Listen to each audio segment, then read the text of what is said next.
Dear Esther, I sometimes feel as if I've given birth to this island. Somewhere between the longitude and latitude, a split opened up, and it beached remotely here. No matter how hard I correlate, it remains a singularity, an alpha point in my life that refuses all hypothesis. I return each time leaving fresh markers that I hope, in the full glare of my hopelessness, will have blossomed into fresh insight in the interim.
Donnelly reported the legend of the hermit, a holy man who sought solitude in its most pure form. Allegedly, he rode here from the mainland in a boat without a bottom, so all the creatures of the sea could rise at night to converse with him. How disappointed he must have been with their chatter. Perhaps now, when all that haunts the ocean is the rubbish dumped from the tankers, he'd find more peace. They say he threw his arms wide in a valley on the south side, and the cliff opened up to provide him shelter. They say he died of fever 116 years later. The shepherds left gifts for him at the mouth of the cave, but Donnelly records they never claimed to have seen him. I have visited the cave and I have left my gifts, but like them, I appear to be an unworthy subject of his solitude.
When you were born, your mother told me, a hush fell over the delivery room. A great red birthmark covered the left side of your face. No one knew what to say, so you cried to fill the vacuum. I always admired you for that you cried to fill whatever vacuum you found. I began to manufacture vacuums just to enable you to deploy your talent. The birthmark faded by the time you were 6 and had gone completely by the time we met, but your fascination with the empty and its cure remained.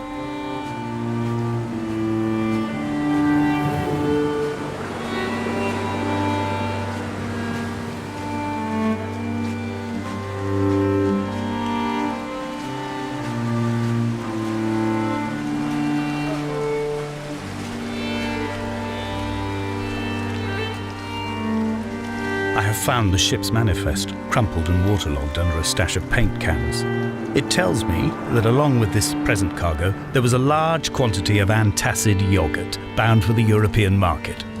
It must have washed out to sea. God knows there are no longer gulls or goats here to eat it.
A wonderful sight. The moon cresting the junction between the cliff path and the stone circle. It cast a shadow of the ridge across the beach, all the world as if you had signed your name in untidy handwriting.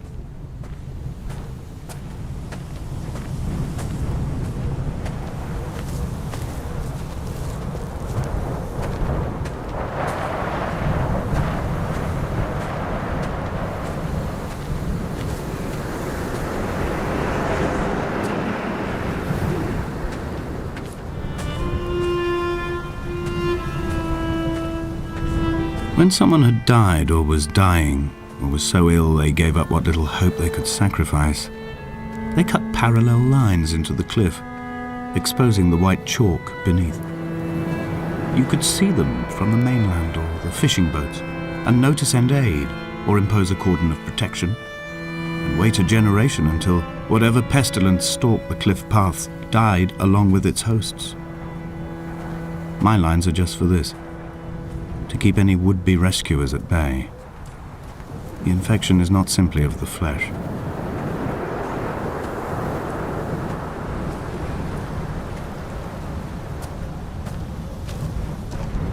I quote directly: a motley lot with little to recommend them. I have now spent 3 days in their company. That is, I fear, enough for any man not born amongst them. Despite their tedious inclination to quote scripture, they seem to me the most God-forsaken of all the inhabitants of the Outer Isles. Indeed, in this case, the very gravity of that term, forsaken by God, seems to find its very apex. It appears to me that Donnelly, too, found those who wander this shoreline to be adrift from any chance of redemption. Did he include himself in that, I wonder?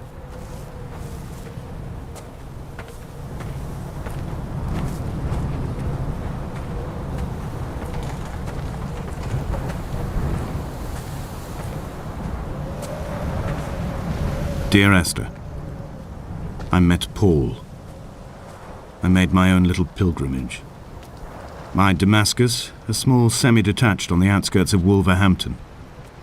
We drank coffee in his kitchen and tried to connect to one another. Although he knew I hadn't come in search of an apology, reason or retribution, he still spiraled in panic, thrown high and lucid by his own dented bonnet. Responsibility had made him old. Like us, he'd already passed beyond any conceivable boundary of life.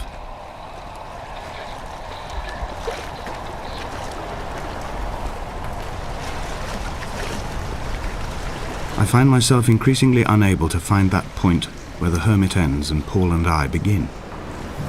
We are woven into a sodden blanket, stuffed into the bottom of a boat to stop the leak and hold back the ocean. My neck aches from staring up at the aerial. It mirrors the dull throb in my gut where I am sure I've begun to form another stone. In my dreams, it forms into a perfect representation of Lot's wife, head over her shoulder, staring along the motorway at the approaching traffic in a vacuum of fatalistic calm.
I've become convinced I am not alone here, even though I am equally sure it is simply a delusion brought upon by circumstance. I do not, for instance, remember where I found the candles, or why I took it upon myself to light such a strange pathway. Perhaps it is only for those who are bound to follow.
Dear Esther, I have now driven the stretch of the M5 between Exeter and Bristol over 21 times. But although I have all the reports and all the witnesses, and have cross-referenced them within a millimetre using my Ordnance Survey maps, I simply cannot find the location. You'd think there would be marks to serve as some evidence.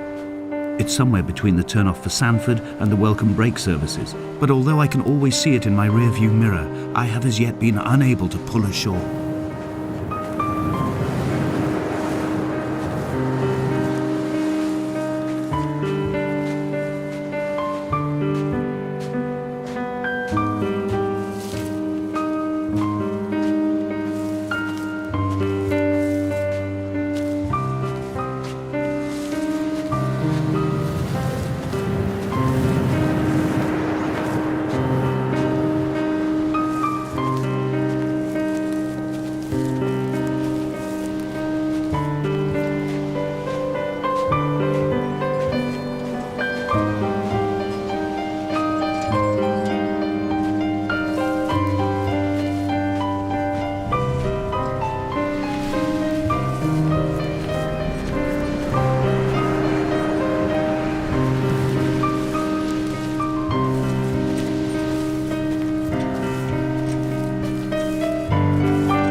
I've begun to wonder if Donnelly's voyage here was as prosaic as it was presented.